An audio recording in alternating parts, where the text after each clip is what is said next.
Muy bien, amigos televidentes, estamos retornando para continuar con la información después de haber realizado una evaluación de cómo se está abordando este problema de las inundaciones muy graves que se dieron en la parroquia de Cangagua y en la de Olmedo, y en la cual están interviniendo varias entidades como la municipalidad, la prefectura y también pues el gobierno nacional con varias entidades. Quiero saludar muy cordialmente, ya está con nosotros Rodrigo Gómez de la Torre. Él es expresidente de la Cámara de Agricultura de la Primera Zona, un consultor económico, agropecuario, ex candidato asambleísta y a la prefectura de Pichincha, y también presidente de la Cámara de Servicios Petroleros. Una amplia trayectoria de Rodrigo Gómez de la Torre. Para mí es una gran satisfacción poder conversar con él sobre temas coyunturales que se están sucediendo acá en nuestro país. Saludamos con Rodrigo desde acá, desde el norte del país. Muchísimas gracias por haber aceptado esta invitación. Rodrigo, bienvenido, muy buenos días. William, por el contrario, muy buenos días, a esta este bello cantón Cayambe, Pedro Moncayo y quienes nos siguen en la entrevista. Has recordado algunos aspectos de mi vida pasada que ya hasta yo les tenía olvidados. Acabo de hablar con el señor alcalde de Cayambe y él nos ha dado pues una panorámica de lo que sucede justamente por estas cuestiones de las inundaciones, y que de pronto se podía haber prevenido, ¿no? Porque bueno, con la naturaleza no se puede prevenir, pero se podía haber hecho algunos trabajos. Totalmente devastado lo que pasa, por ejemplo, acá en Olmedo y en Cangagua. Y yo sé que Rodrigo tiene bastante apego con nuestro sector. Él ha estado muchísimas veces acá en nuestra jurisdicción. ¿Se podrá recuperar, Rodrigo, antes de ingresar a esto de la desdolarización, se podrá recuperar en poco tiempo y se necesitarán bastantes recursos para poderse reactivar productivamente después de estos desastres, Rodrigo? A ver, yo te puedo decir que de cuando niño recuerdo ciertas crecidas del río, justamente el que baja desde Cangagua, pasa por Huachalais y sale para la bola del mundo, un poco más abajo, ¿no? Para el desvío a Cangagua.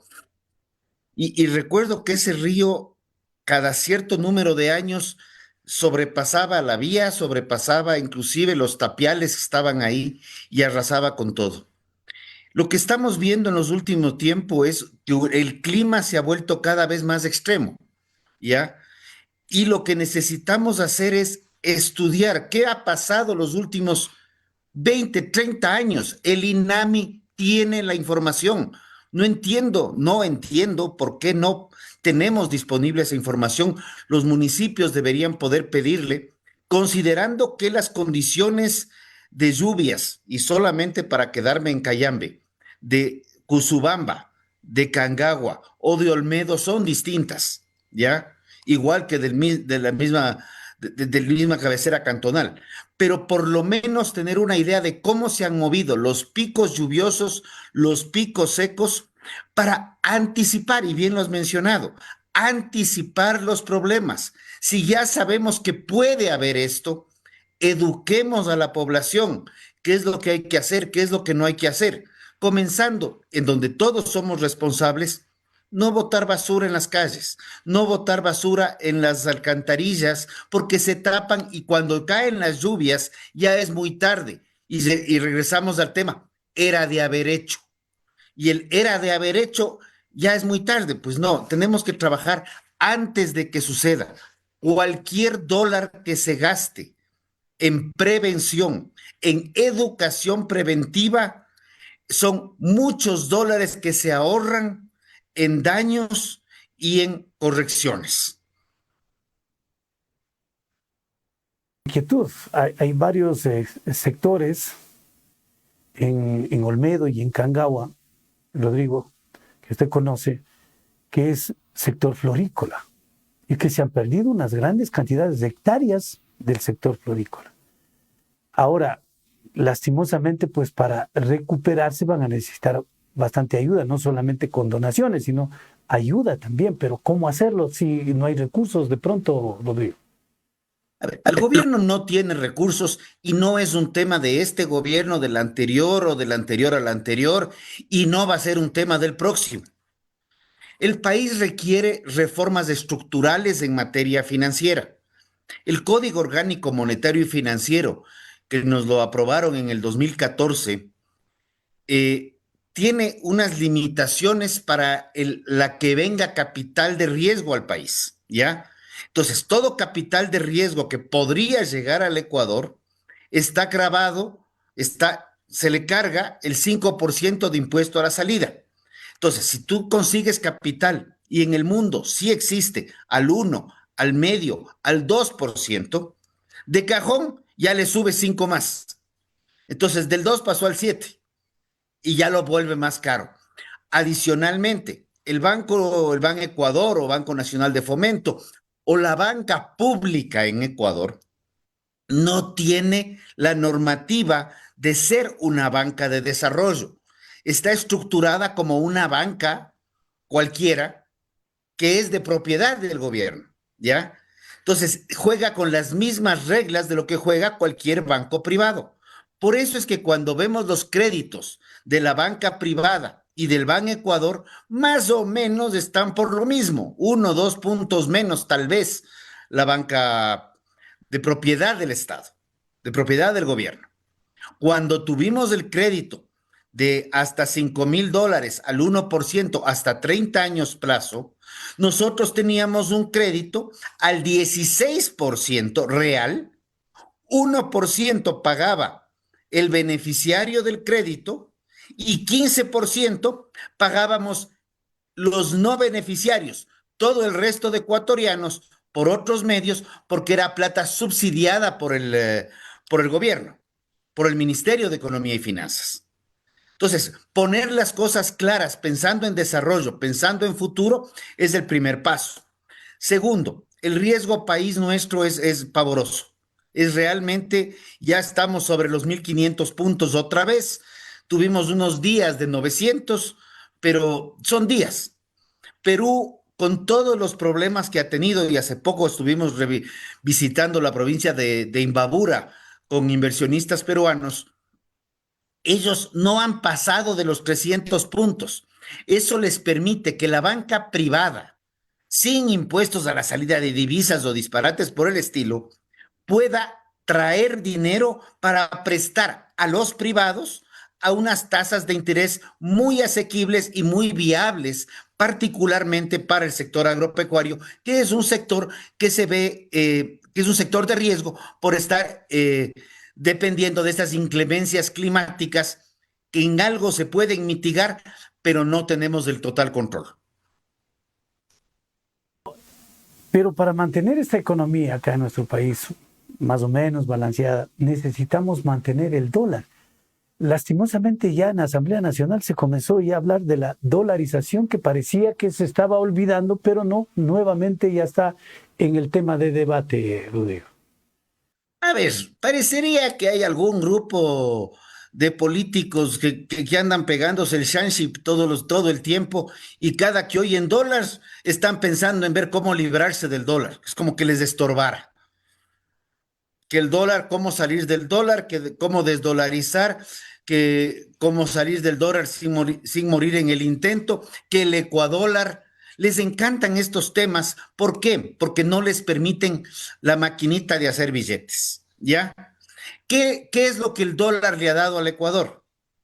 Estabilidad y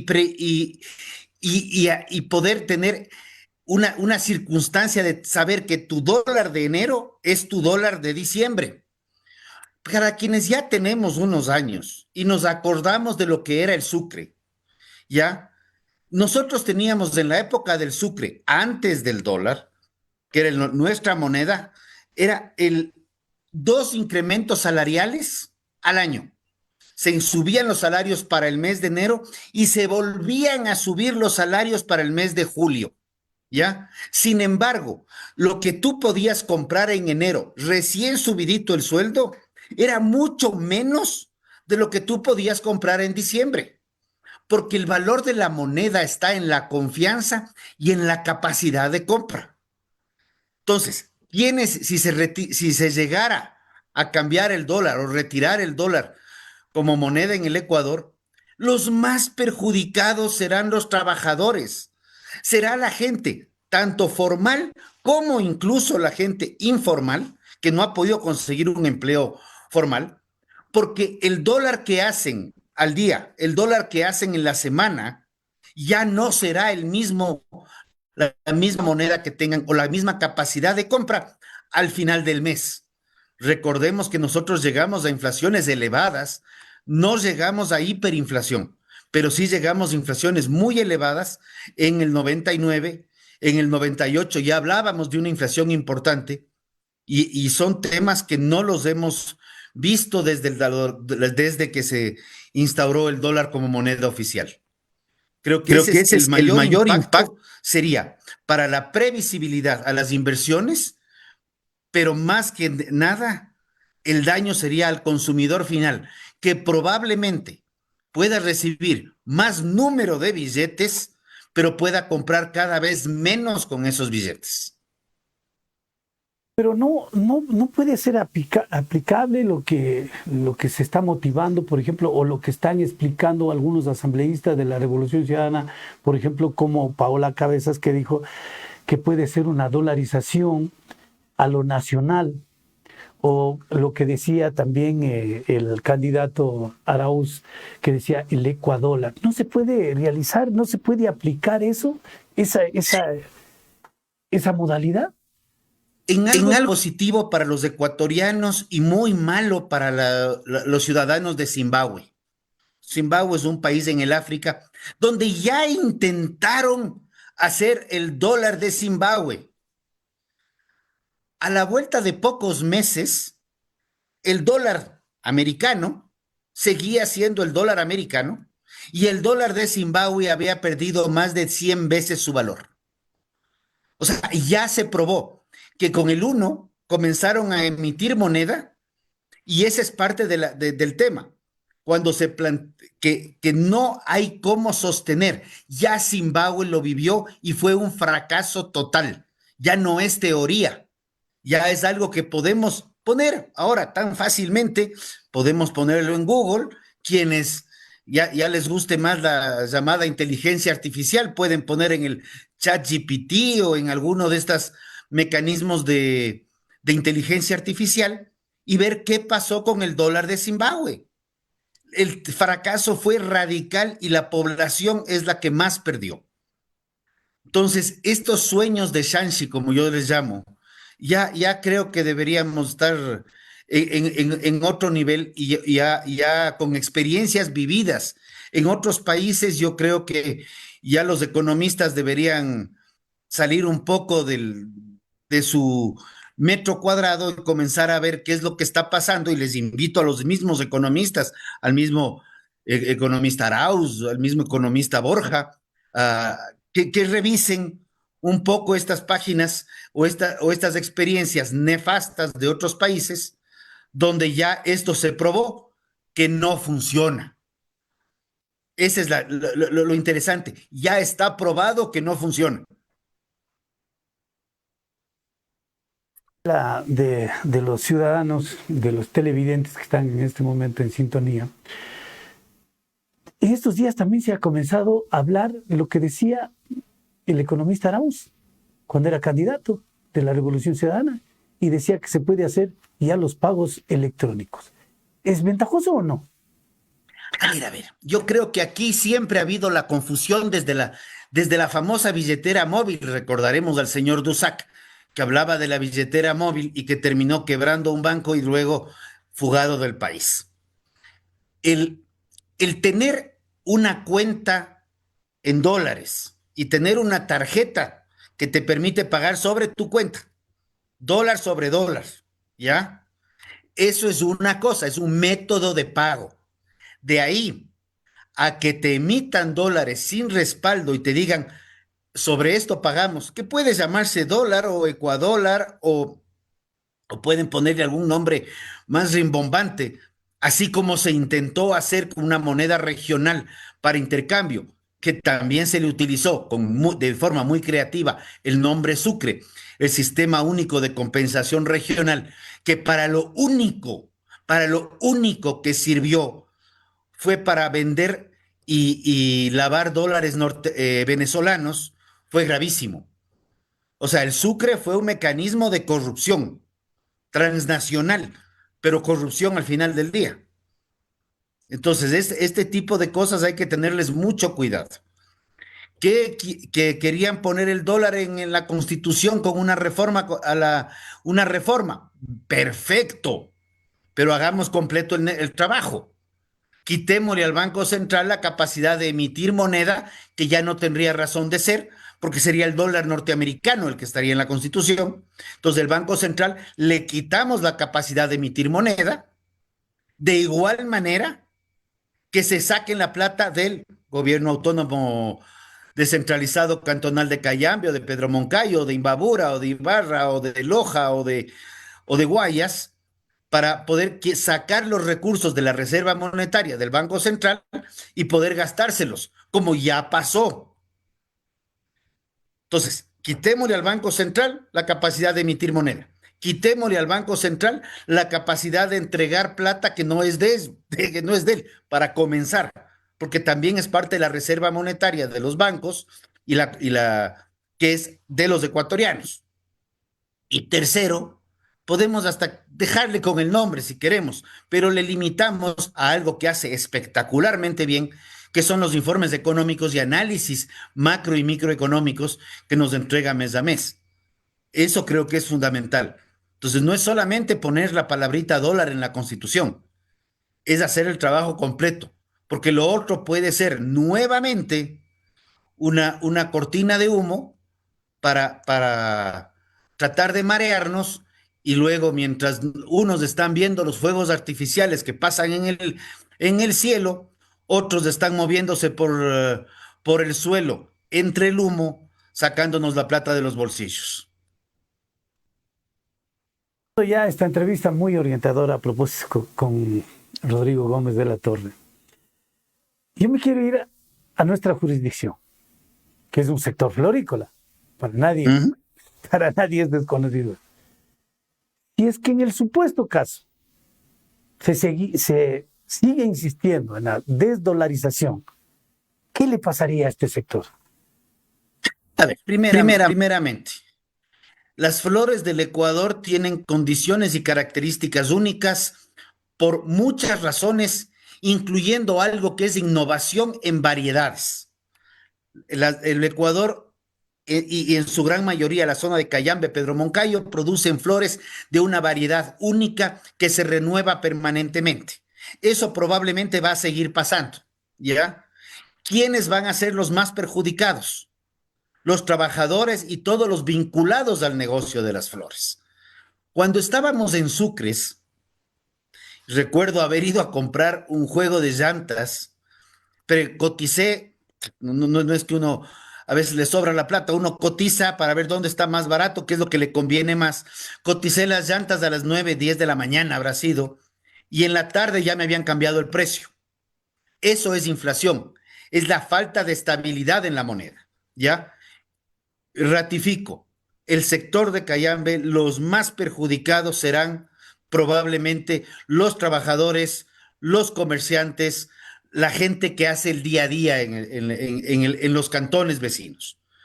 Esa es los más perjudicados. El dólar, el ecuadólar que reciban en el mes de enero tendrá menos capacidad de compra que el ecuadólar que reciban en el mes de febrero. Si con el dólar de enero compraban 10 cebollas, con el de febrero comprarán 8. Y posteriormente seguirá perdiendo valor, como ya pasó en Zimbabue, y probablemente para junio ya no compren ni 8 ni 6 y probablemente estén comprando una o máximo 2 cebollas, para ponerlo así en muy gráfico el tema.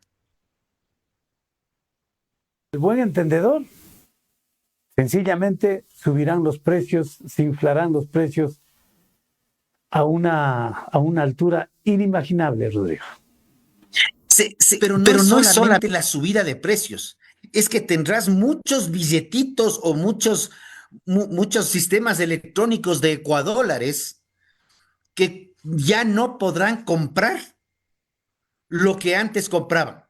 Como digo, la estabilidad en la moneda, la capacidad de saber que tu ingreso de enero es básicamente el mismo ingreso de diciembre, es un valor que las nuevas generaciones no lo han vivido, pero estaba justamente por subir una cosa y la voy a colgar sobre comentario en esta entrevista en el Facebook, que es una explicación de la inflación, así en sencillo, que lo hacen los sobrinitos del Pato Donald, con un ejemplo y una enseñanza que les da el tío. O sea, así de básico es esto. El tema es gravísimo pretender jugar con la moneda. Tenemos que tomar correctivos estructurales en la economía y dejarnos de novelerías politiqueras para épocas de campaña. Ya el Ecuador necesita estabilidad, como te mencionaba, y con esto voy concluyendo también yo. Hace 30 años nosotros veíamos al Perú como un país complicado, con problemas en la parte agrícola, con problemas en varios aspectos. Sin embargo, el día de hoy el Perú, desde los desiertos, desde suelos rocosos, zonas sin agua, zonas sin lluvia, está exportando sobre los 12,000 millones de dólares. Trabajo de los últimos 25 años. Nosotros, si bien seguimos mejorando, tenemos toda la capacidad de duplicar la productividad y duplicar la producción en pocos años, pero estamos discutiendo disparates politiqueros y pretendiendo jugar con la economía, temas que no deberíamos estar haciendo. ¿Qué nos queda como mensaje para todos los ecuatorianos? Que no nos olvidemos que estamos en periodo electoral, ya se viene el inicio de la primera vuelta. Por favor, cuando vayamos a votar, recordemos lo que fueron los años de corrupción, los 40,000 millones de dólares en corrupción de sobreprecios, más los 30,000 millones de dólares en corrupción de ineficiencia, datos medidos por el Banco Interamericano de Desarrollo. Adicionalmente, más allá de una foto en la papeleta, que creo que ese es un debate que nos tiene ocupados en lo que no es importante, pensemos que el tiempo que nos toma marcar la rayita serán par de segundos. No es solamente un derecho y una obligación, también es una responsabilidad hacia nosotros, es una responsabilidad hacia nuestros hijos y a los nietos para quienes los tienen. Y si no se acuerdan de lo que es la inflación o no conocieron lo que es la inflación, conversen con sus padres, conversen con sus tíos, conversen con los abuelos. Recordemos lo que era la inflación y lo nefasta, lo peligrosa y lo dañina que es para la economía. Muchas gracias. Muchísimas William. Gracias a Rodrigo Gómez de la Torre, que ha estado con nosotros esta mañana a través de Hemisférico TV. Muy bien, amigos televidentes, con esta entrevista finalizamos nuestra emisión del día de hoy. Esperamos hayamos sido pues lo más objetivos posible y lógicamente orientadores, que eso es la labor, la misión, el objetivo que tienen los medios de comunicación, orientarle a ustedes para que en este caso tomen la mejor decisión en su voto. Muchísimas gracias. Ha sido un placer. Que tengan un buen día. Cuando decides ser más, no importa el lugar en el que te encuentres, porque sabes que si te lo propones, lo vas a lograr. En la UTPL rompemos las barreras de la distancia y el tiempo. Estudio desde cualquier lugar a cualquier hora. Somos la universidad líder en educación en línea. Con nuestra movilidad estudiantil, recuerda que tu título UTPL es validable en Estados Unidos. Únete a nuestra comunidad de estudiantes que han decidido ser más. UTPL, decide ser más. Si se trata de calidad turística, Fritada Rosita, la mejor tradición cayambeña, los mejores platos tradicionales del sector.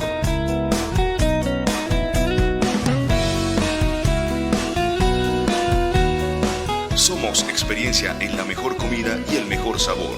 Visítanos ahora. Estamos en Cayambe y Tabacundo.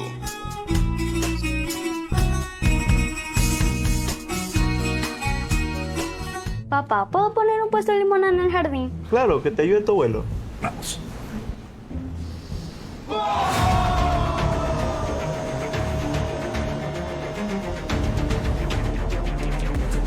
Navega más rápido, conéctate con más velocidad, más dispositivos y más diversión en cada rincón de tu hogar. Cámbiate a Internet One y evoluciona tu conectividad a Wi-Fi 6. Y la verdad, esto es una locura. Ya hay más de 50 personas conectadas y el Internet One está funcionando muy bien. Si tienes Wi-Fi 6, haz limonada.